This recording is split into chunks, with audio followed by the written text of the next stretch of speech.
Hello, and welcome to another episode of Pathological. We are your hosts. I'm Julianne Boyd, I'm Cassidy Shirts. and today we are diving right into part 2 of the Charles Manson story. In this episode, we'll detail the LaBianca murders. We'll also tell how the Manson cult evades capture by hiding out in the dunes of Death Valley. And then we'll recount the trial of the century, during which Charles Manson actually flies, almost like a flying squirrel, toward the judge to try to attack him.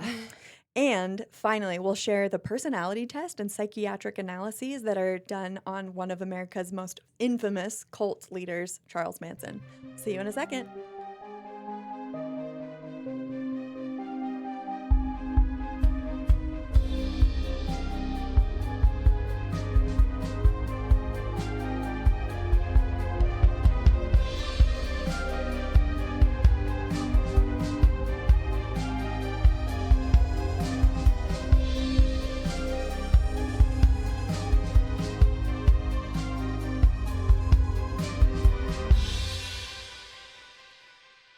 In part 1, we told the story of a drug deal gone sour. Bobby Beausoleil, who's a member of the Manson cult, murders Gary Hinman, if you remember, who was the drug dealer. Bobby gets arrested for the murder and then they come up with a completely asinine plan, probably while acid tripping, that this Manson cult should commit copycat murders to throw the police off the trail and convince them that Bobby Beausoleil could not have committed the Gary Hinman murder. Because while he's been behind bars, other murders in similar fashions have occurred. Dumb plan. But this is why they then murder Sharon Tate, the unborn Tate Polanski baby boy, which is so tragic, Jay Sebring, Abigail Folger, and Wojciech Frykowski. And now we're going to dive into today's story. So these next murders are known as the LaBianca murders. Okay. So the LaBiancas are Lino, 44-year-old Lino, and his wife, Rosemary, who's 38. They're an upper middle class couple. They're not part of that same like Hollywood elite crowd as the Tate murders. And Lino and Rosemary are entrepreneurs. They're kind of before it was cool. Like they owned and operated their own small businesses, one of which was like a thriving grocery store chain. Oh, wow. So we don't know that much information about them because they weren't rich and famous the way the other murder victims were. So there's just not nearly as much about them, but that's a little backstory on them.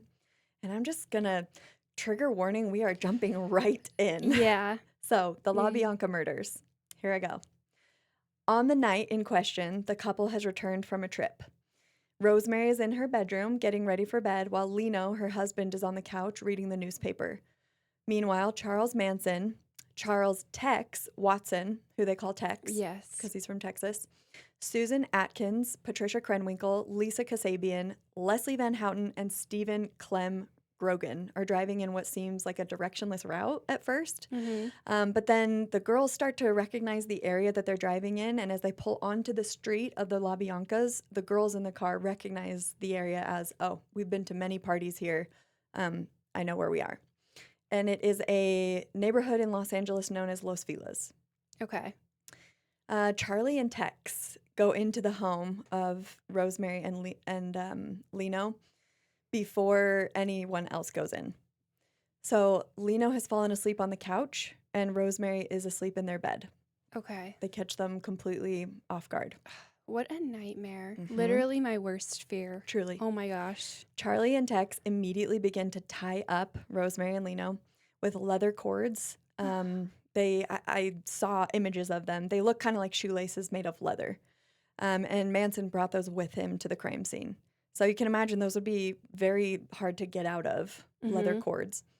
Waiting outside in the car still are those girls, Susan, Patricia, Lisa, Leslie, and then one man, Clem Grogan. They see Charlie emerge from the house with a wallet. It's Rosemary LaBianca's wallet. And he just steals her cash and her ID. And yeah, so it's like petty theft and murder. Charlie then tells Patricia Krenwinkel and Leslie Van Houten to go inside and follow whatever orders are given to them by Tex, who we now know to be like a completely bloodthirsty maniac. Like psychopath. Yeah, with zero restraint whatsoever or common sense. Because just 2 days prior, they had murdered Sharon Tate, who was 8.5 months pregnant. Just no conscience whatsoever with these people. And in that previous murder, remember they were tripping on LSD at the time. This one, Uh-huh. they are completely Oh, cognizant, wow. not Okay. drugged at all. Just totally aware of what they're doing. Yeah, Yeah. exactly. No. Okay. No insanity defense for these guys Oh my ever. Thank gosh. goodness. Okay. Charlie then drives away with Susan Atkins and Lisa Kasabian, who had both been a part of the previous murders just the night before, as well as Clem Grogan is still with them and drives away with them. We actually don't hear know. Leslie Van Houten's own voice in the documentary that you and I have talked about, Yeah. the Confessions of a Killer, the Yes. Charles Manson tapes on Netflix. And so we hear her own voice recount this event. And so I'm going to quote her exactly. And I did think that was a very compelling part of the documentary. Yes. Yeah, I did too. Yeah. So she says, Pat, so Patricia Krenwinkel, Pat and I walked into the house and we went into the kitchen. Pat got a knife. We were told to take Mrs. LaBianca into the bedroom because they had taken them out into the living room where they were tied up. It was at that point that I began to feel the realness of the situation I was in. Up until then, it had all seemed like abstracts. We could hear Mr. LaBianca being stabbed by Tex. You could hear the guttural sounds of him dying, and I remember her screaming for him, thinking to myself how much she loved him. I tried to hold Mrs. Oh my LaBianca down. gosh. I know. I tried to hold Mrs. LaBianca down while Pat stabbed her, but she hit her collarbone first, and the knife bent. Oh Can my you imagine? gosh. Oof. That's like giving me chills thinking about that. I know. She says, I stood in the hallway until Tex handed me a knife and said, do something. I went back to the bedroom and Mrs. LaBianca was lying on the floor on her stomach and I stabbed her numerous times in the back. That's literally Leslie Van Houten in her own words saying what happened. I just can't understand how they got to the point where they're just like blindly following orders like this. Yeah. I don't understand that. And I know they're so young and so like Impressionable. That's the word I was looking for. But still, like, just you have no conscience. I know. You've and just no regard for completely- human life. Yeah. And like outsourced your critical thinking to someone else. Yeah, that's a great way of putting it. Yeah. Like they've just taken that responsibility of thinking critically through something and just trusted that Charles Manson will do that for them. Oh my gosh. That's what really makes a cult. People that decide, Yes. I trust this person so thoroughly that I'm going to outsource my critical thinking. I don't need to do Yes. it anymore. Mm-hmm. We should never do that ever. Even if you're part of a religious group or a community group or a service organization, like just maintain your critical thinking. Yeah. You know? You have your own brain. Right. A political group, like whatever group you're a part of, you still need to be critically thinking for Yeah. yourself and not give that responsibility over as like your sacrifice of loyalty or whatever to the leader of your group. Don't ever do that. I know. And I think as I've gotten older too, the more I'm just realizing that no one knows what they're doing. And even the most intelligent people in the world, you need to have checks and balances for things. No one is this all-knowing being. Oh, absolutely. Yeah. Yeah. And that's where this case and many others that we will cover and cases we've already covered, Yeah. that is that's like the catalyst for everything going awry is when people start to treat this person like they are godly. Yeah. Yeah. Yeah. So, yeah, well said. So to continue on with how the murders progressed, Tex, reminder, I'm going to remind you of their ages. Tex, who is 23, Pat, who is 21, and Leslie, who is 19 years old, used a bayonet and a knife Oh my gosh. to murder the LaBiancas. After the murders, in a chilling juxtaposition of like the deranged and the normal, this is like so creepy. They decide to help themselves to the food in the kitchen of the LaBiancas. Oh my gosh. Splattered with their blood, they just sit down and eat cheese and something else. There's another quote. Leslie Van Houten's voice once again from the documentary. She says, I believe Tex went into the refrigerator and got cheese and chocolate milk. And then she says, we went and hid in the bushes nearby. And then when the sun came up, we hitchhiked back to the ranch, meaning Spawn Ranch.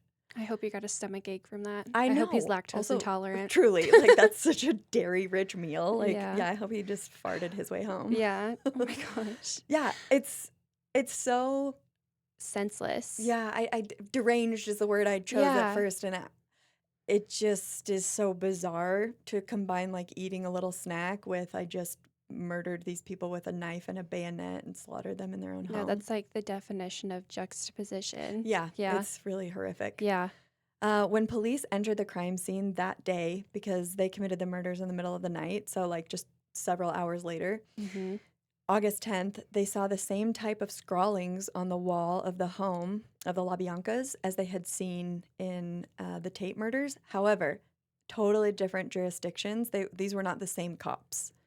Okay. So, and these two groups of cops do not speak with one another. So they don't link these murders for a very long time, by the way. I feel like things are linked together quicker nowadays. Mhm. Yeah.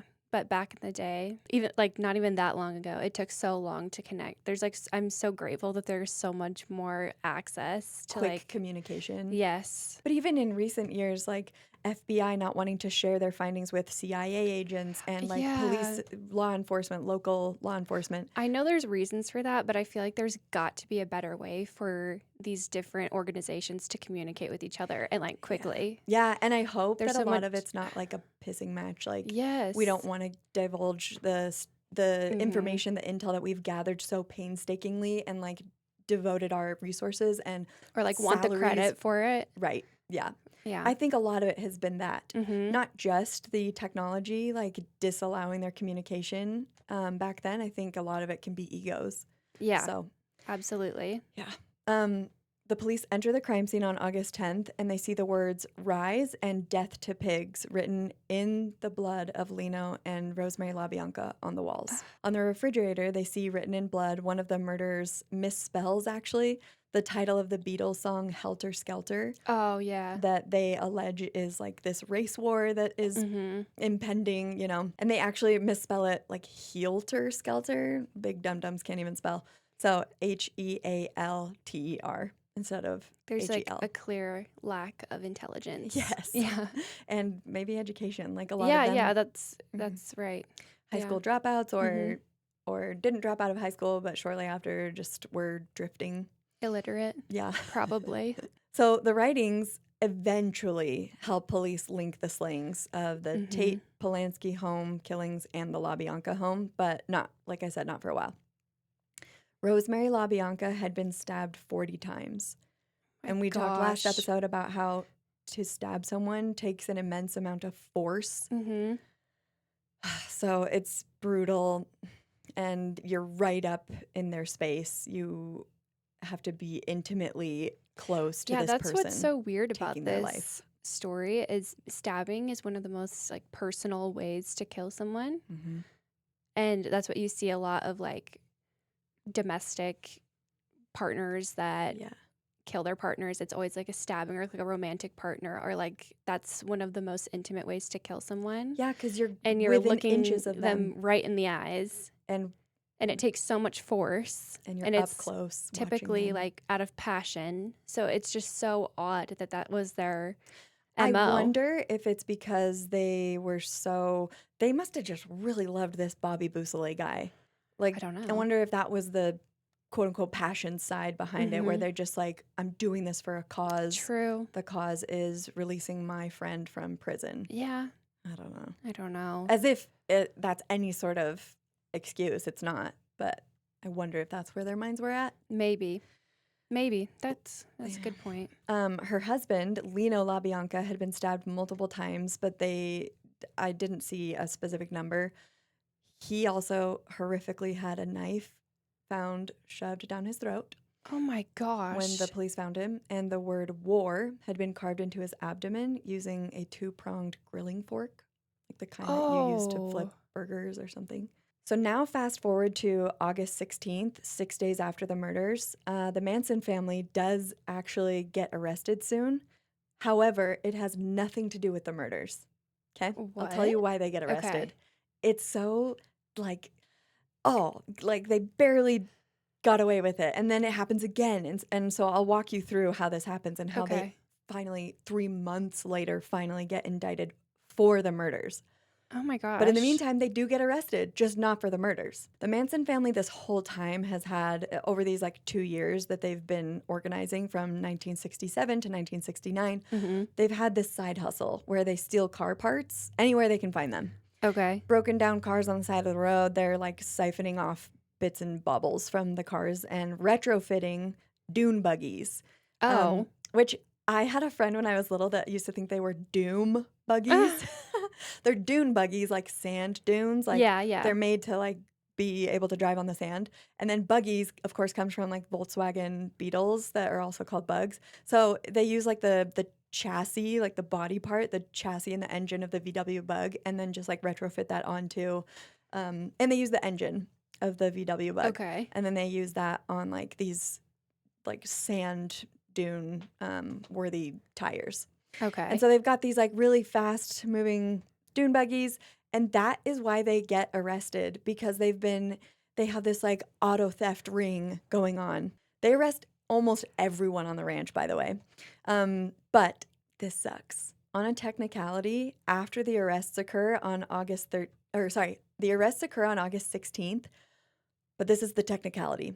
The family has to be released legally because the arrest warrant was dated for August 13th, and the police just didn't they didn't serve the warrant and arrest the family until August 16th on Spawn Ranch. Oh, dang. And so the arrest is illegal. They have to release them. Dang it. Yeah. So they can only hold them for a couple days and they're free. They probably feel so stupid for that. Oh, the police? Yeah, the police. Yeah. It's like that was a dumb technicality, like in the moment, but then after they get arrested and realize that they were murderers too, Yeah. they're probably like, we're so stupid for that. Months later, yeah. Yeah. But luckily, by the time that realization comes about, they've arrested them again. Yeah. This time okay. for the murder. So it's like, okay, they slipped through our fingers once, but thank goodness we have them now. Yeah. That's kind of how this goes. As like foreshadowing, just gave that away. But this really freaks out Charles Manson, of course. And he's like, oh my gosh, like we're that easy to locate and arrest. Our entire group of like 36 of us. So he's like, we got to get out of here. We got to get the heck out of Dodge. So they leave Spawn Ranch where they've lived for almost a year or so. And they drive 5 hours northeast of Spawn Ranch to Death Valley. So hot in the middle of the Yeah. desert. They seek shelter in an abandoned ranch house. There are like a bunch of little homes, and it's called Barker Ranch. Okay. At this time, Charles Tex Watson is also spooked and terrified that he's going to be caught for the murders. And so he actually flees to Texas, back where he's from. Oh, so he just abandons everyone? Mhm.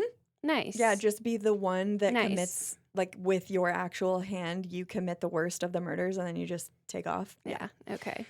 In the desert. Cool. Yeah. Cool. In the desert, hiding out, Manson tells the girls, and I am going to use girls this whole time because so many of them are just young teenagers. Yeah. We said women in the last episode, and I know that we got a few comments like it rubbed people the wrong way. Because, yeah, some of them are 21 years old, and that's technically a woman, but more of them are Mhm. girls Mhm. that are not of the age of consent, and they've been having sexual relationships Yeah. with Charles Manson, which is statutory rape Yes. for years Mhm. now. So Manson tells the girls and the family to prepare for the impending apocalyptic race war that is surely going to ensue from rising tensions between Black Americans and white Americans. And this seems like he really does believe this. He really does believe that the song by the Beatles in their White Album, it's called Helter Skelter again. Mhm. He really does feel like there's like these coded messages that are speaking to him and others that are smart enough to understand the Easter eggs. That yeah, this race war is coming and like you need to prepare. So he says all these like gnarly, crazy things to them, like we are gonna have to dig into the earth and it's there that we will repopulate me and all these women. He's just again got a harem of women collected that he can impregnate. Oh my gosh. Yeah. So creepy. And So why did he think the Beatles would know about this and would Because- be like prophesying about this? there's no good answer to that. Probably because he's delusional. Yeah. Yeah. Just okay.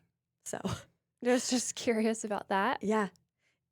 While they're out at Barker Ranch, Manson instructs the girls to lay low, even like hiding their footprints should anyone drive by, which is not that common, but in case they do, he's like very paranoid at this point. Okay. Which- That feels like a little bit stupid. Yeah.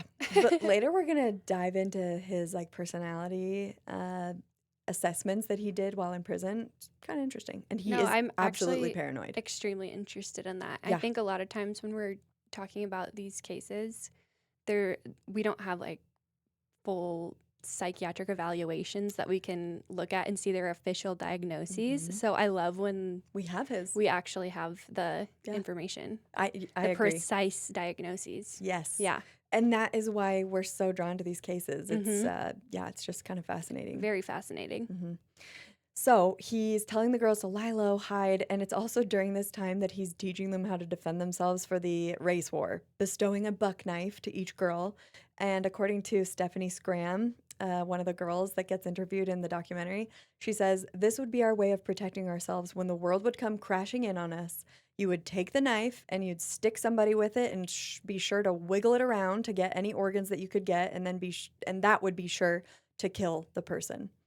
Okay. She says it like kind of whimsically, which is a little weird, a little the off-putting. wiggle. I don't like that. Yeah. Wiggle it around. But I wonder if she's like kind of trying to quote Charles Manson, Yeah, because he called breaking and entering creepy crawlies. Yeah. So he tries to manipulate them and desensitize them to the seriousness of things by using like cutesy, whimsical names. Oh, we're not breaking and entering. No. We're doing creepy crawlies. You know, and we're not stabbing and murdering someone. We're just jabbing in a knife and wiggling it around. Yeah. That also seems like a really like not accurate way of like teaching someone how to kill someone. It's like just seems like being made up on the spot. Like improvising, teaching people how to kill people with a knife. Has no idea you what he's doing. Shove it in and like wiggle it around, and then that'll do the job. Yeah. And they're all just like, taking notes. He also talked about how they would all need to work with him to repopulate the earth. So work with him was a strange way for me to say that. Classic cult leader. They were not Classic stuff. allowed. Yes, they were not allowed to use birth control. No condoms, no form of birth control. He wanted every girl pregnant while they were there at Barker Ranch. So you can imagine what he's doing. And these are girls. He is quoting in the he is quoted, in the documentary as saying, "I want the whole world, man, and I'm going to get it." Also, he has just like this really annoying way of talking, and I'm reading it, so I'm like starting to try and talk like him, but he's like, "I'm going to get my world sooner or later. Our Father who art in heaven, Charlie Maddox Manson, thy kingdom come, thy will be done on earth as it is in heaven." That's him. That's part of the tapes that they get from prison. He does have like a weird... Where does the accent come from? Because he's from He spent time in Indiana. Oh, Indiana. Yeah, so like Midwest. A Midwest. bit of a Midwest accent. Yeah, but okay. I don't guess. know. He has a tiny bit of a Southern twang, which doesn't really make sense. Yeah, no, that's what I'm confused about. He does sound like he could be from the South. At that point, he was probably in prison for a while, and you can be heavily influenced by the accents around you. I don't know. Maybe he was imprisoned with some Southerners. That's so weird. Yeah, but he's like, you can see that he has a God complex. Yeah. That clearly. quote, "Our Father who art in heaven, Charlie Maddox Manson." He's referring to himself as God. He thinks of himself as all-knowing, all-present, the one who makes all the decisions. And he also decides that we're all going to do acid together a bunch while we're here at Barker Ranch. And he would administer it, again, the God complex, he would administer it into their mouths like a sacrament. Oh. Almost like the Eucharist in Catholic Mass, where he's placing a tablet, an acid tablet, which this is showing maybe how little I know about drugs. I think that's what you call it. Just some LSD, placing it on their tongues. And some of the girls are later quoted as saying, "I don't think he was taking acid some of these times. He just wanted everyone else to be drugged up." Oh, I think that's a common thread in these stories too. I think that was the case too with like the Jamestown. Yeah, the Kool-Aid. So on Barker Ranch, they live there for 2 months, having a lot of unprotected sex to get pregnant, and some of them do get pregnant. And we have quotes from other girls who are like, "I am so glad I did not get pregnant by Charles Manson."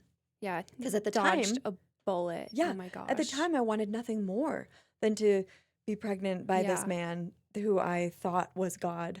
But after the light comes back into their personality and their understanding of critical thinking comes back, they're so relieved that they did not get pregnant. Oh my gosh. So they live out there for 2 months doing acid, getting pregnant, blah, blah, blah. And then one day there's this commercial developer that kind of shows up near Barker Ranch, and there's all these large pieces of construction equipment, like an excavator. And ever the hypocrite. Charlie, of course, is like, oh, yeah, we'll murder people. That's justified. But desecrating the land, that's just not okay. And so he starts waxing all philosophical to the girls in the desert about, like, we got to preserve the earth. Like, this is Mother Earth. And he sets the excavator on fire like a complete idiot. You're in the middle of the desert and you think What? that people are not going to see the billowing smokestacks. That's so stupid. Yeah. So thank goodness he's an idiot because that is what gets them caught. But real fast, I'm going to like go switch back and forth between what's happening with the murder investigations in Los Angeles while they're out at Barker Ranch in Death Valley. So now we're going back to Los Angeles. How are these murder investigations going for these unsolved murders? Citizens in Hollywood and Los Angeles are panicked because the incidents happened on August 9th and 10th, and we're now like in October and they still have not caught them. People are buying guard dogs like never before. Like prices are skyrocketing because supply and demand, there's huge demand and supply hasn't changed. They're locking their doors for the first time kind of ever. Drawing their blinds, taking all the extra measures to be safe. And a lot of Hollywood elites are hiring extra security because they just have no idea who perpetrated. Absolutely. Yeah, I would be doing that too. Yeah. They're like, is it someone that's specifically targeting Hollywood starlets or anyways? Yes, actually. Yeah. Yes. So the police departments are bungling the case because of their refusal to collaborate, as we've established. 3 murders are simultaneously being investigated, right? The Gary Hinman murder, which is being investigated by the Los Angeles area county detectives. And this is actually important and kind of interesting. The county detectives for Los Angeles area county cover the entire county of LA, so that's approximately 4,000 square miles, by the way, including 88 independent cities. So they cover so much ground. Okay. And then the Tate and LaBianca murders, those 2 that happened on August 9th and August 10th, those are being investigated by the LAPD, so the Los Angeles Police Department. Totally different departments and investigators. So they cover just the city of LA, which is approximately 467 square miles, a much smaller area to cover. And those 2 departments are just not communicating. So, in the meantime, Roman Polanski, who is Sharon Tate's husband, comes under fire because, as you should do, because unfortunately we've seen this in so many cases, you need to look at the spouse first when you're trying to figure out who done it. That's definitely the like Occam's razor typically. Yes. Yeah. Look at statistically, let's go with statistics. You have to really grill and vet the spouse and make sure that their alibi is airtight. Yeah, I think any good faith investigator would do that. Yeah, so we understand why they did this to Roman Polanski, but it really put him through the ringer because he did end up having nothing to do with her murder, right? But he was under suspicion and he agreed to submit to a lie detector test, which he passed with flying colors. People also suspected him because, and I understand this too, actually, he directed and wrote and starred in some very like macabre, unsettling, twisted movies. He directed the horror movie Rosemary's Baby, the really famous horror movie.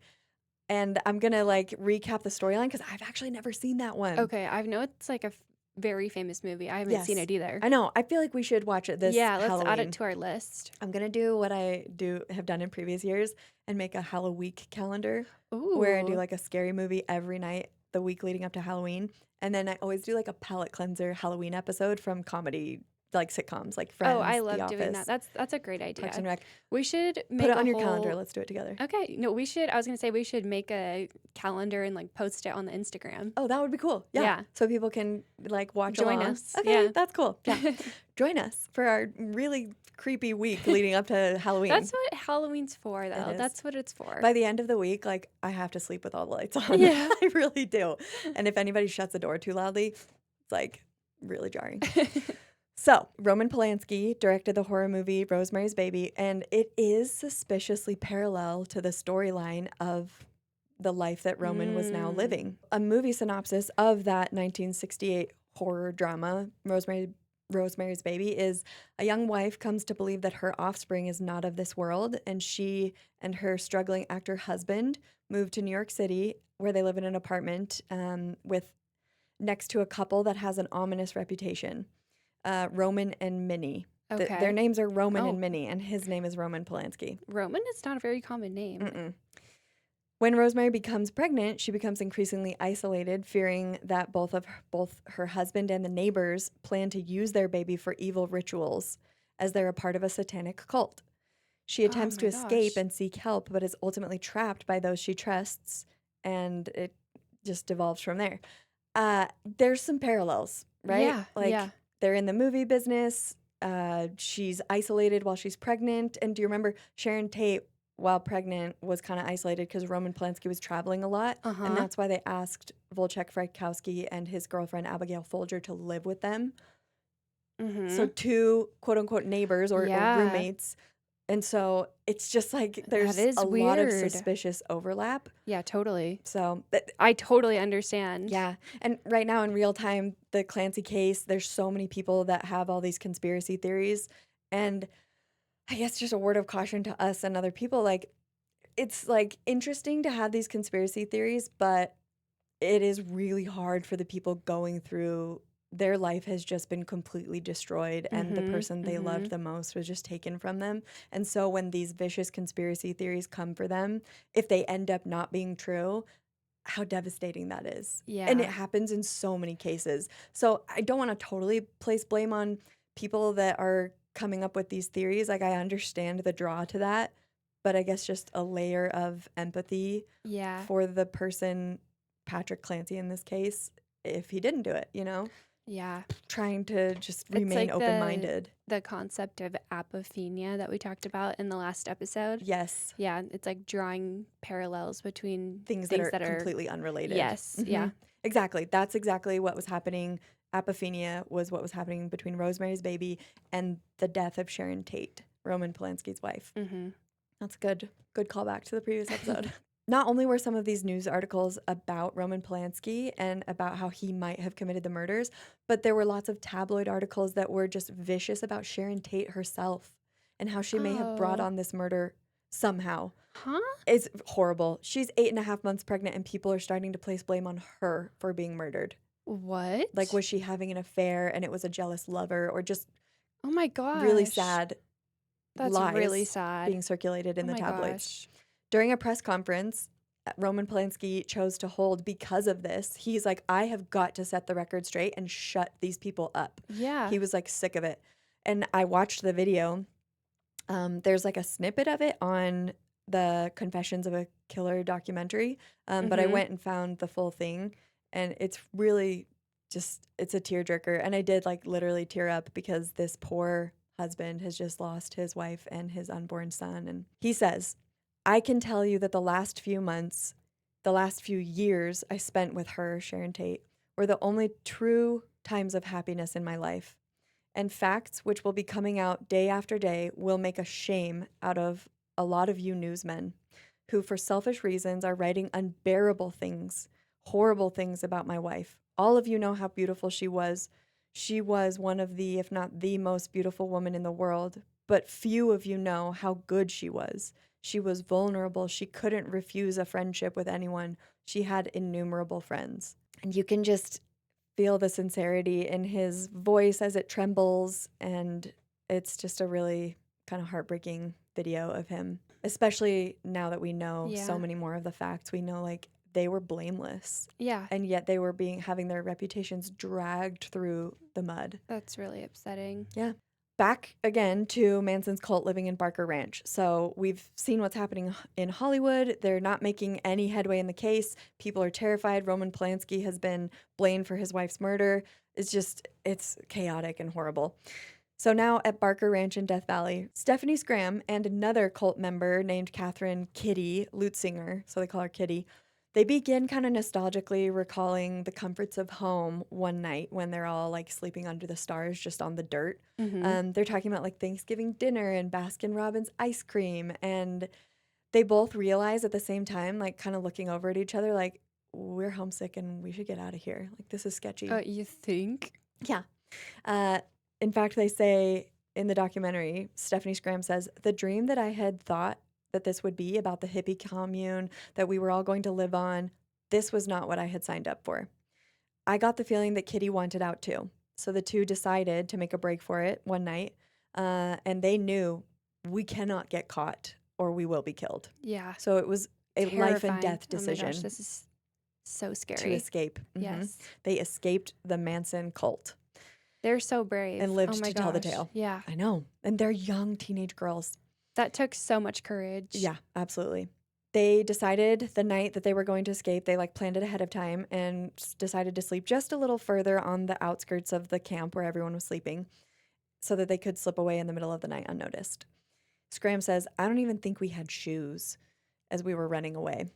We snuck off and we headed to the top of the wash. The wash is just like the peaks of the dunes. And we walked along the top of the wash because we knew the dune buggies couldn't make it up to the top of the wash. Oh, So they were smart. smart. So they're walking in the middle of the night just along these dunes with no shoes. And you know how hard it is to walk in sand. Like, that must have been a very exhausting getaway. Yeah, their feet were probably torn up. Absolutely. Yeah. They'd been walking for a couple of hours when they heard the Manson family dune buggies, the engines start. And they heard them just going all around. And they decided, we're just going to, whenever we even remotely see them, just drop on the top of the wash. And they couldn't see them.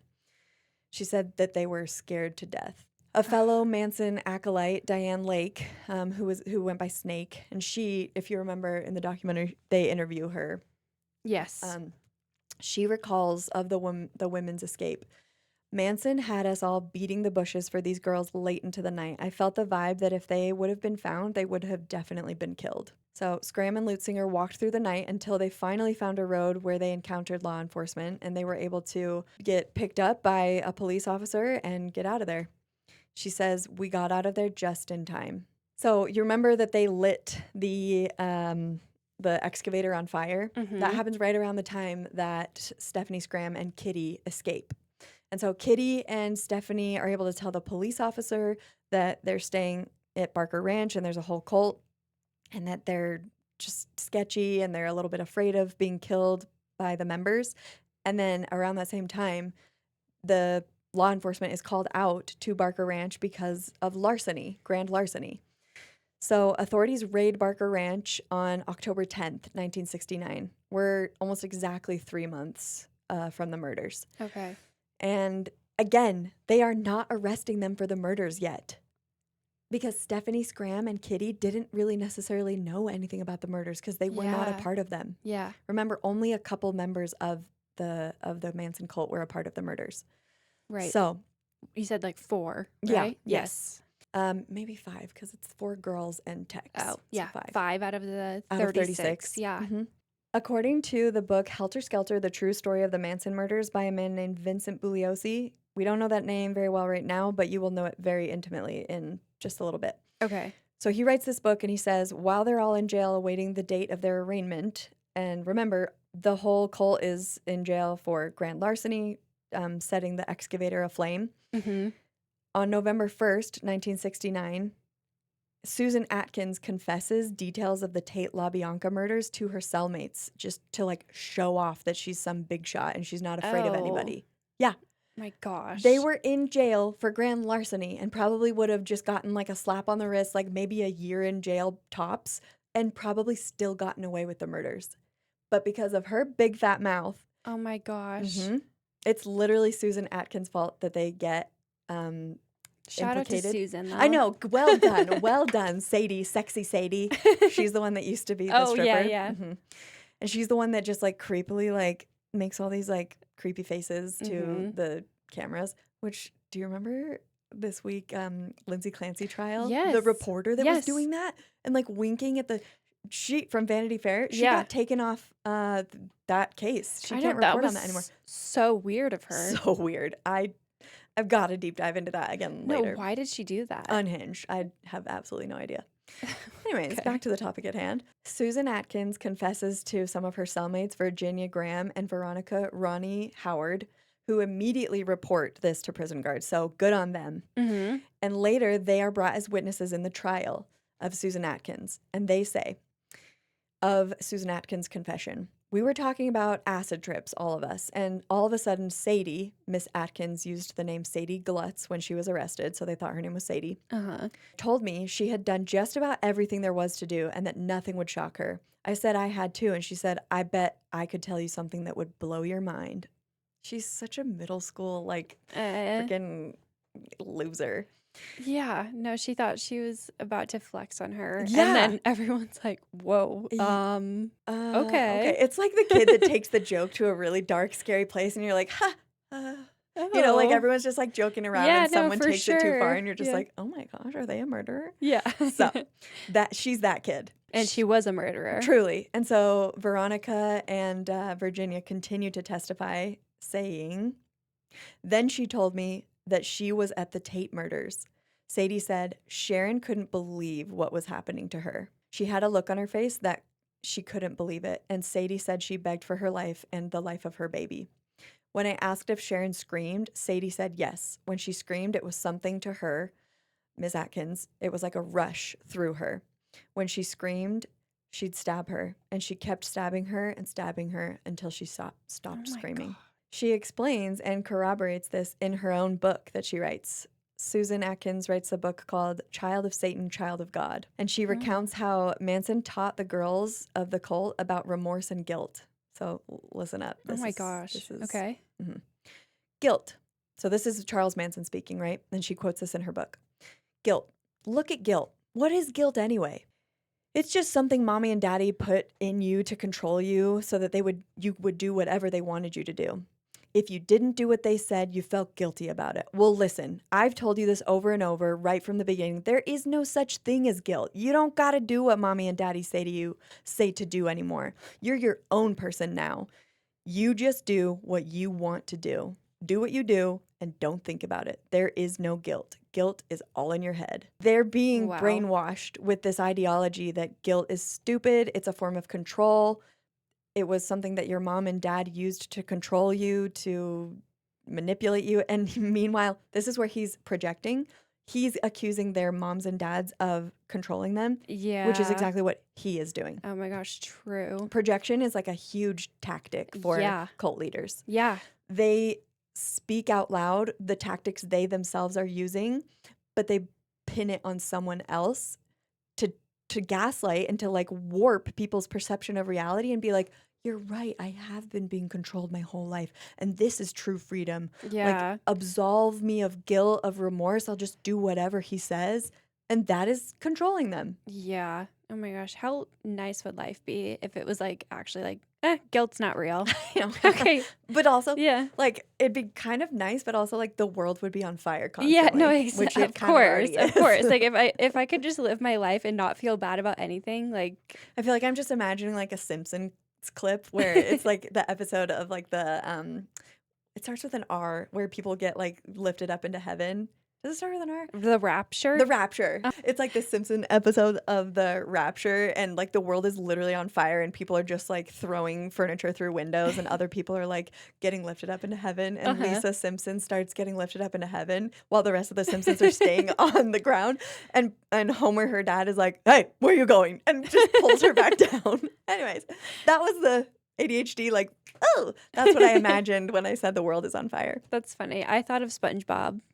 And it's a reference you wouldn't get. But you can explain it for the listener.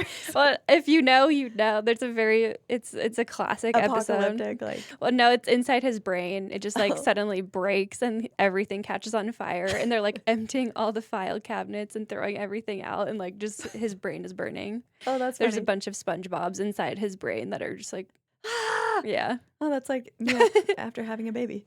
Yeah, exactly. No, that's My brain is on fire. and all like the files are getting dumped. Like my memory sucks.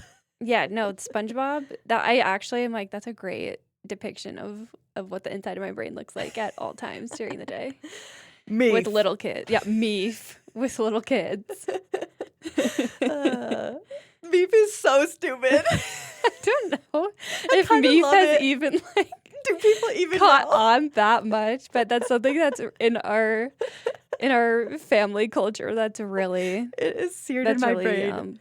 caught on for us. Meef. So now, because of Susan Atkins' testimony against all these people in the Manson cult for the murders rather than just grand larceny, they are able to change the charges brought against, well, like add to the charges against people they already have in custody on grand larceny for, blowing up maybe not blowing it up, but, lighting on fire that excavator out in the middle of nowhere, the desert. They already have everybody in jail. Yeah. So now they're just tacking on murder charges to Charles Manson, Patricia Krenwinkel, Leslie Van Houten, and Linda Kasabian, in addition to Susan Atkins and Bobby Bousselet. Okay, good. They're finally catching up. Yeah. So now we're going to move on to the trial and sentencing.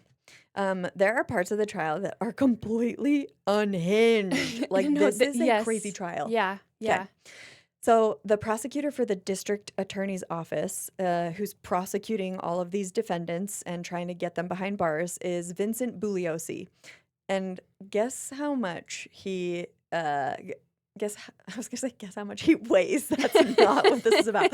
Guess how tall he is. How tall? Just hazard a guess. I'll give you a hint. He's a raging narcissist. Okay, so probably like 5'2". Yeah. He's barely over 5 feet tall. Oh my gosh. He's 5'0". How is this possible? Journalist Linda Dutch, and she is a reporter that gets interviewed during the documentary, The Confessions of a Killer, on Netflix. She, throughout the trial, the Manson trial, says that both Bugliosi and Manson are extreme narcissists, in her words. Even Catherine Scher, who was a part of the Manson cult, is quoted as saying they had the same huge egos. They were both very controlling. They wanted to win, no matter the cost. So it seems like this trial was just like a pissing match between two very short narcissistic men. Vincent Bugliosi trying to prosecute these Manson cult members to spend their lives in jail. And then Charles Manson, who gets a horrible attorney as his defense attorney. Oh, thank goodness. In part because he wants to prove that they can win even with the worst attorney. It's just so weird and like egomaniacal. That's so insane. Okay. So Charles Manson and the three girls involved were all being prosecuted in the same trial. All for one for all style, which is kind of bizarre. Like, that is very bizarre. A lot of times people will request to be tried in different trials. Yeah, especially because with different defense attorneys, like we see in the House of Horrors Ohio case. They all lawyer up with a different lawyer. Well, I'm not understanding why they would want to do that, especially like as Charles Manson, because he's not even the one that's actually doing it's the not murders. In his best interest. Yeah. So that is a little weird to me. Yeah, you would think he would just throw them to the wolves. Yeah, it was or like he was just weird... that confident that they would win the trial in like a delusional state of mind. If that's more it than he had compassion for these people and wanted to be like a team player, because that just seems totally out of the realm of possibility with his personality. Yeah. Meanwhile, Charles Watson, who we know as Tex, because he's from Texas, is still successfully avoiding extradition from Texas back to California. Okay. He is tried in his own trial months later when they finally successfully extradite him to California. But so he's not in this trial right now. It's just the three girls and Manson. So 4 defendants. So Bugliosi ends up using the helter-skelter like race war theory.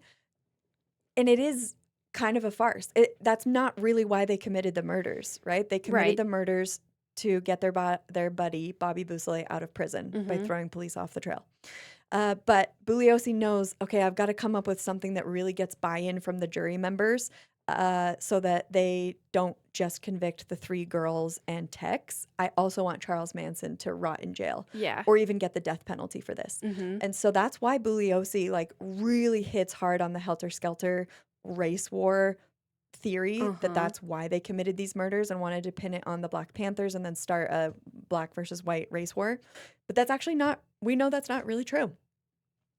But that's why that was the prevailing theory in the public for so many decades. In large part. That's what I thought was me too. The main reason. Yep, me too. In large part because after the trial, Bugliosi writes a book called Helter Skelter, and he explains the whole thing, and that's how he explains it. Manson wanted to start a race war, and so they committed these murders. But that's just not how it went down. Bugliosi also wanted to write that book so that he could just become skyrocketed to fame and fortune and he did. But he was really in it for himself and his own glory. It's just bizarre that all the murders actually did happen to get one guy out of prison, Bobby Bousselet. It just doesn't sound as plausible. So that's why people really did buy the theory that Charles Manson was this delusional, drugged out, weird hippie guy that wanted to start a race war. Well, that's because the plan was so stupid. Yeah, it was like too It hard was like to too believe. stupid to believe that that's why they did it. Yep, because it lacks logic. Yeah, hmm absolutely. And I feel like as I was doing all this research, I was like, Bobby Bousselet is like Helen of Troy. Like he just like created like this giant full blown war. Yeah. Like, is this guy just so freaking cool? Like he I doesn't don't seem that cool. No, not at all. Anyways, the man that launched 1,000 stab wounds. Because Bugliosi knew that he had to really convince the jury, like he had to be a salesman here. He had to really sell the jury on the fact that we need to convict Charles Manson of the murders because he's this master manipulator, this puppeteer. So he called some very key witnesses to the stand, and I'm going to go through a couple of those important witnesses. Okay. In the New York Times magazine, they had an article, and I read the whole article, and it's from 1970. It's cool. Like, New York Times has a paywall now where if you don't pay for it, you can't access I it. hate that. Me too. It should be accessible to the public, whatever. I feel like they can't be making that much money off of that because I don't know, because I'm not paying for anything. No, I don't know anyone that does. But they're, like, archived. There we go. Yeah. But they're archived articles that you can get for free. Mm-hmm. So I read this article written November 13th of 1970 in the New York Times. It states, 17-year-old Diane Lake, a prosecution witness, testified today that Manson had once threatened to kill her, beating her at the Spahn Movie Ranch, where the Manson family of hippies lived in June 1969. She recalls, he hit me with a chair leg, kicked me, and whipped me with a cord, repeating, I'm going to kill you, Snake. I'm going to kill you. Oh my gosh. Mm-hmm. Bugliosi, the prosecutor, is like really trying to character assassinate. He's trying to make sure that people know that Manson's a horrible guy. Yeah. And so the jury will be more likely to convict him of murder. It's not even really character assassination. It's like just That's true. a presentation of his actual character. That's true. Yeah. That's true. Dr. Blake Scudler, that last name, by the way, does not look like it would be pronounced that way, so I'm pretty sure I'm pronouncing it correctly. Okay. Dr. Blake Scudler. He's a psychiatrist who examined Miss Lake at Patton State Hospital, where she was a mental patient for 8 months from January to August 1970, after all of this went down and she left the Manson cult. He testified later that Miss Lake had been in a drug-induced psychosis when she was examined at Patton State Hospital, where she'd been placed by authorities after her association with the Manson family to recover from severe drug use, LSD, and trauma before she was able to testify in front of the grand jury. He added that she was now neither emotionally disturbed nor mentally disordered, as she had been when she came to them. Okay. So that just like tells you how messed up these girls were. Yeah. Emotionally disturbed and mentally disordered. Just their thought patterns just lacked logic and normative understanding of the way the world works, because they had been just lies had been repeated to them over and over and over again in like a whimsical, fancy-free, fun and fancy-free type way from Charles Manson. So, yeah. Yeah, they were brainwashed, essentially. Absolutely. Linda Kasabian is the next one. She became a star witness for the prosecution because while she had not been directly involved in the murders, she was there at the Tate murders and she was standing watch at the door. So in exchange for her testimony, she got full immunity because she would have been put behind bars because of being a bystander. But she got full immunity and never served any time for her involvement because of her testimony. Sergeant Manuel Gutierrez, attached to the district attorney's office, said that when the state's star witness Linda Kasabian was testifying, Manson repeatedly made cutting motions across his neck with his finger while looking at Mrs. Kasabian. Oh my gosh, that seems like out of a movie. Yeah. Like, He's so immature. so theatrical. Yes. Oh, absolutely. Yeah. He hammed it up. Which, remember the Hitler episodes? Mm-hmm. Hitler, when he was on trial after the beer hall putsch, like loved being on the witness stand and all the attention he got, and he treated it like a theater. Mm-hmm. Yeah, man, these guys are cut from the same cloth. Yeah. This would be incredibly terrifying if you were part of this guy's cult and now you're witnessing against him to convict him of murders, and he's sitting there making, like, throat cutting motions over at you. Charlie still very much has control over everyone that has kind of ever been a part of the cult. Less so for Linda Kasabian and Diane Lake, because they've gone through like extensive mental health help to overcome rehabilitation. Exactly. It was a rehab for them mentally and physically. Mm-hmm. But he still has tons and tons of control over people that are still kind of part of the cult. And we'll see that in the next few examples that I give. It's around this time that Manson starts coming to court with a bloody X that he has etched on his forehead in between his eyebrows. Mm-hmm. And the next day, after he comes to court like that, the three girls, without being told by him to do that, they just do that to themselves as well. So Patricia Krenwinkel, Leslie Van Houten, and Susan Atkins show up the next day to court with the same X etched into their forehead. Outside of the Hall of Justice, where the trial is proceeding, there are cult members singing and chanting all day long in like a very weird, are they on drugs sort of way. They stay there all day and all night, and they sleep in a van nearby. There's even a story about how Charles Manson orchestrates this bizarre publicity stunt in which his followers, mostly these young girls, crawl on all fours from a bar called Whiskey A Go-Go in Los Angeles to the Hall of Justice. And guess how far apart those are? And they're crawling on their hands and knees. How far? 12 miles. Oh my gosh. Yeah. They're like crawling a half marathon. Yeah. Okay. That's insane. I did not know it was that far. I know. And we ran a half marathon, so we know how exhausting that is, and we're literally running it. Can you imagine how long did that take them? I don't even know. And I would guess probably 6, 7, 8 hours. Yeah. I mean, and you're like crawling. Severely injured. Yeah. And in the heat of the day, crossing asphalt and cement that are absorbing the rays of the sun. Like, yeah. When they were explaining that, I thought that was so creepy. Me too. Yeah. That was that stuck in my brain from the documentary. While in prison, he still has so much control over these girls. Yes. Because he has brainwashed them so thoroughly. Onlookers that are witnessing these young women crawl on bloodied hands and knees, because they're just scraping them up. They see them go from city block to city block. Several bystanders give them socks to wear on their hands as like padding and protection, which is nice. Yeah. That was a nice little moment of like human decency. Mm-hmm.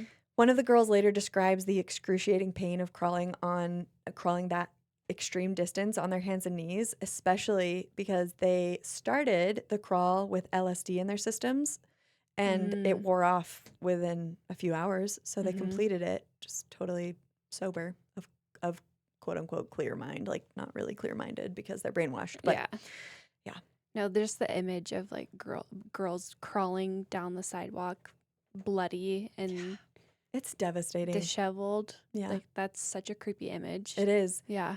Because also it looks a little animalistic, like they don't look human because they're crawling, and that's not something we do in downtown LA.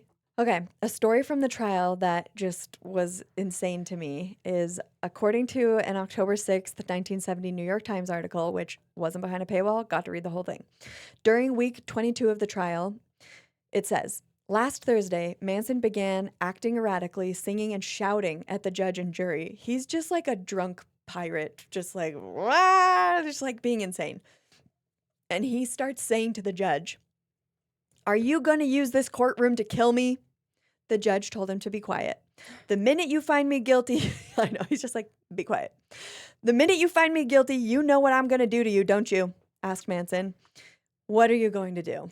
asked the judge. He's like, "Finally, I'll bite."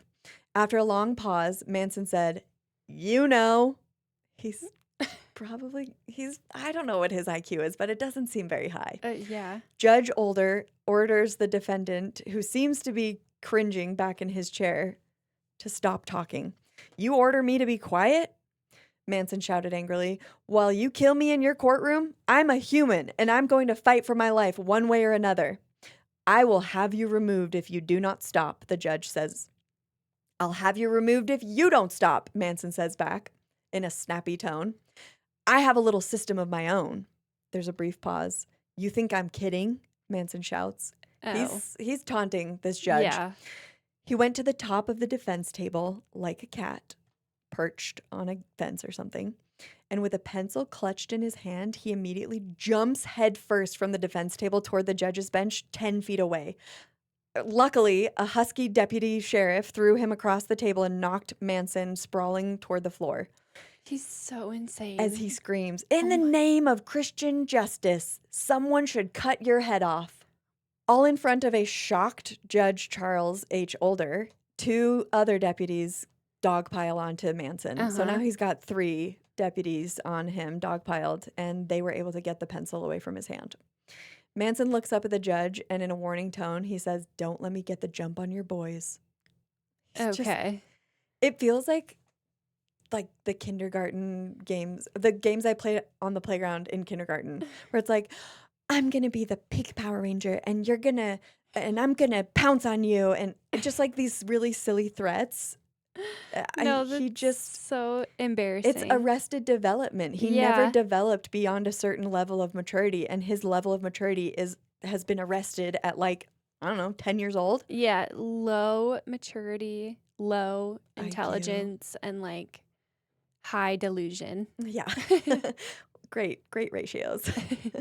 So, in the final phases of the trial, after asking the jury to be removed for his final testimony, Charles Manson delivers a diatribe that's 90 minutes long where he just treats the courtroom like his own He's monologuing. circus.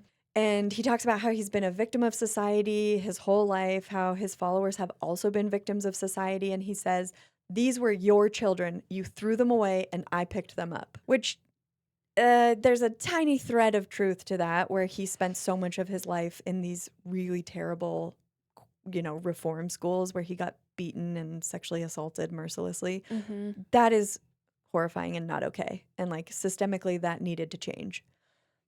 But you don't go murder people over that. After 42 and a half hours of deliberation by the jury, they find Charles Manson, Susan Atkins, Leslie Van Houten, and Patricia Krenwinkel guilty of first-degree murder, sentencing all 4 of the defendants to die by gas chamber at San Quentin Correctional Facility.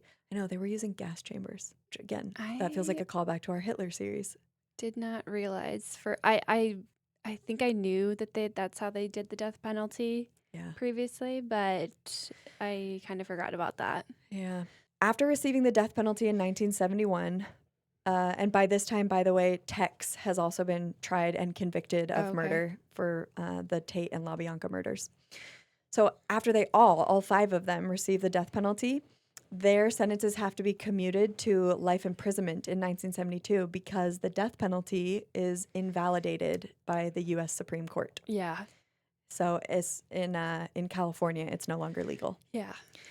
And now I'm going to really quickly go over all the murderers, their sentence, how much of that they served, and if they're out of prison now or not. Okay. So, Bobby Beausoleil, he has served 57 years in prison and has been denied parole 20 times and still is alive. He remains incarcerated to this day at California Medical Facility in Vacaville, California. If I said that wrong, yell at me. He's 78 years old. And very weird fact, in 1994, Beausoleil was transferred to the Oregon State Penitentiary at his own request after marrying an Oregon resident. So we've talked about this because Chris Watts is getting married in prison right now. It's just so weird. I literally hate that. Me too. I hate when they get married in prison. Me too. Because it's like these women are coming and throwing themselves at them. Murderers. There's no way for them to meet women other than just You know what? having Maybe they're fans they and can't groupies. murder me because they're in prison already. Yeah. They but murdered their other significant other, or they murdered other people, but I'm safe. I can't be beaten, abused. No, I need to understand this. Yeah. It's That's so not me strange. saying it's okay. That's me trying to get into the mind of these women and be like, maybe they have battered women syndrome, and Yeah, they I need to research this. yeah. Every time we talk about it, it gets stuck in my brain Yeah, we because need to I look into just it more. cannot wrap my head around it. So he goes and lives in the Oregon State Prison for a while, but then he's transferred back to the California Medical Facility in 2015 following the death of his wife. And he has like a disciplinary infraction that happened around the same time while he was in the Oregon prison system. So, yeah, so weird. All right, the next one. So weird. Susan Atkins. She served 38 years of a life sentence, and she died in prison from brain cancer in 2009 at the age of 61. Leslie Van Houten. She served 53 years in prison and was released on parole in 2023.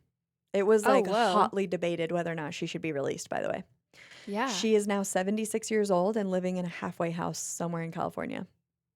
Yeah. Jeez. People were really upset that she got released. Yeah, I kind of am too. Yeah. It makes me think of Morgan Freeman's character in Shawshank Redemption, where he's Yeah. like, I was a kid when I committed that murder. I didn't know what I was doing, and now I've And being reformed. brainwashed, I Yeah. guess. So there's a part of me, I see both sides. Yeah, I can have compassion for her. Yeah. But I also, But prison is such a hard thing to rationalize. Next is Patricia Krenwinkel. She's been denied parole 14 times. She's currently incarcerated at the California Institution for Women in Corona, California, serving as the state's longest serving female inmate for her role in the murders. She is 78 years old. Charles Tex Watson is also still alive. He has been denied parole 18 times and remains incarcerated at the Richard J. Donovan Correctional Facility in San Diego, California. He is 80 years old. And finally, the man himself, Charles Manson, served 46 years of a life sentence until his death on November 19th, 2017, at the age of 83. Okay. Here's a few interesting things that happened during his 46 years in prison. As a very small man, small in stature and small in morals and everything else, IQ, brain cells, he's 5'2", so he knew he needed to very quickly endear himself to some group in prison that could kind of protect him. And who does he choose but the white nationalists and neo-Nazis? And so that X that he carved into his forehead, he just changes it to a swastika. Oh my gosh.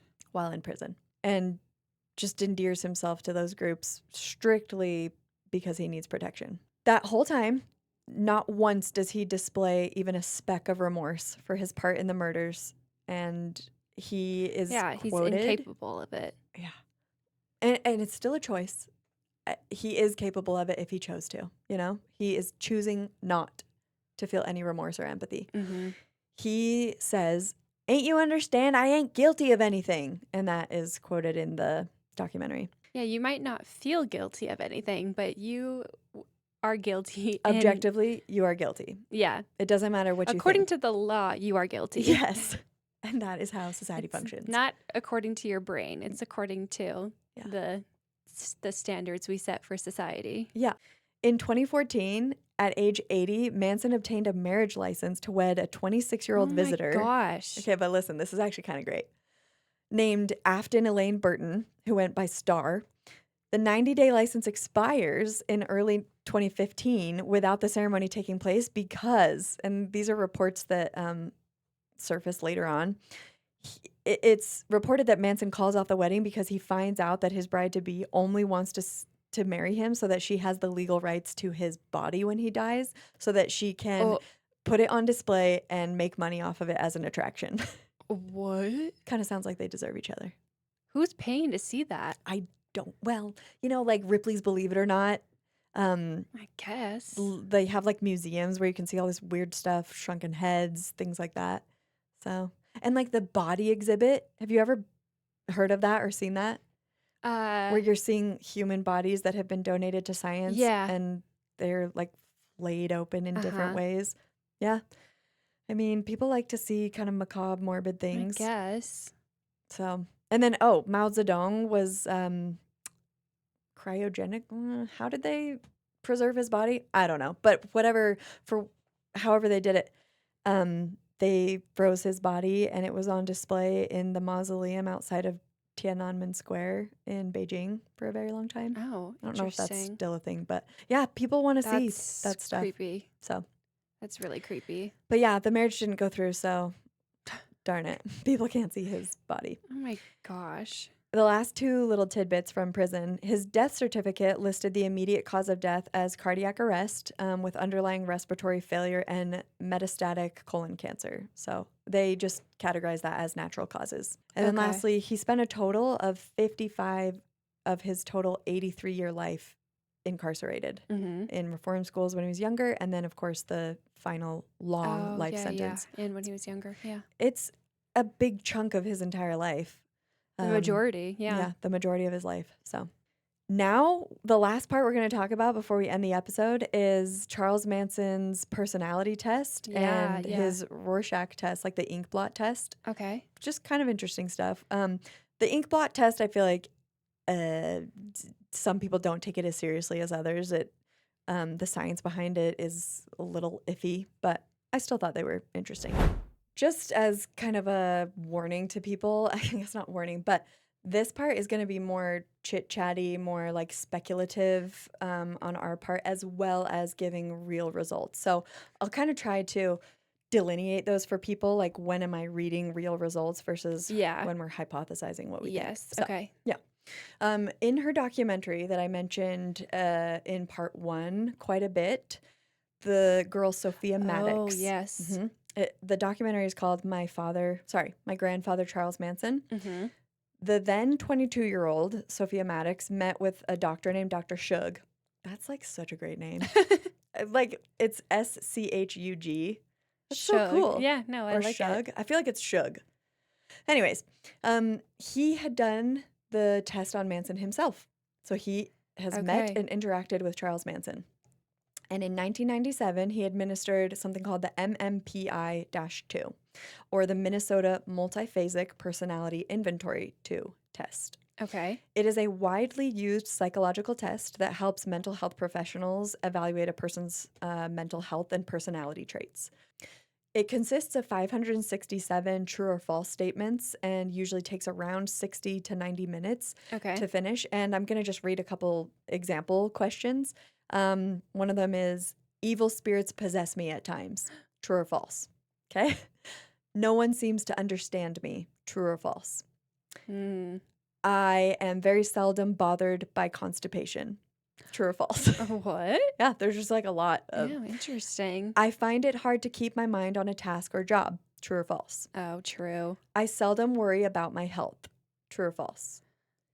A few other examples. My sleep is fitful and disturbed. True or false? My judgment is better than it ever was. True or false? Let me just come up with one more example. Reminding me of like the Myers-Briggs test. Yeah, almost. a little bit. Yeah. A lot of there's overlap between kind of every personality test. Parts of my body often have feelings like burning, tingling, crawling, or like going to sleep. I have often wished I were a girl, or if you are a girl, I have never been sorry that I am a girl. True or false? Sophia also takes the same test with Dr. Shug, and they compare results between her and Charles Manson. Okay. Charles Manson's results show that he has persecutory ideation. So he's paranoid that people are out to get him, and he feels persecuted by the world. Like you can see that in his statement, his monologue that he goes on during his trial. He's big into victim. He's a perpetual mentality. victim. So having persecutory ideation is a big aspect of his personality. The next is he is vulnerable to psychotic illness and to experiencing psychotic breaks. In other words, breaks from reality. He displays thought disorganization and bizarre thoughts. So lots of the questions that he answers true or false show that he thinks in a very bizarre way, like atypical. Interesting. His personality traits include the following: psychopathic, antisocial, schizotypal, and narcissistic. So he's a psychopathic, antisocial, schizophrenic narcissist. Jeez. He basically operates without a conscience. Yeah. And doesn't take any accountability for his actions. Okay, so he just has an avalanche of mental health issues. Yeah. Okay. Which he wasn't set up for success as a kid. He really was not. Yeah, it sounds like it's a combination of like nature and nurture in his case. Absolutely. Yeah. Sophia's results, on the other hand, the clinical term, which is like kind of feels like a slap in the face, but it is the clinical term, is Okay. she is unremarkable, Oh, which really means there are no red flags. okay. AKA there's Typical. not any of the above problematic personality disorders Okay. present in her workup. So now, real quick, we're going to talk about the Rorschach test or the ink blot test. I'm sure if you don't know that it's called the Rorschach, you've probably at least heard of the ink blot test, where it's just like this splotchy black ink blobs on a white piece of paper, and they ask you what you see in that image, like if you see anything. Uh-huh.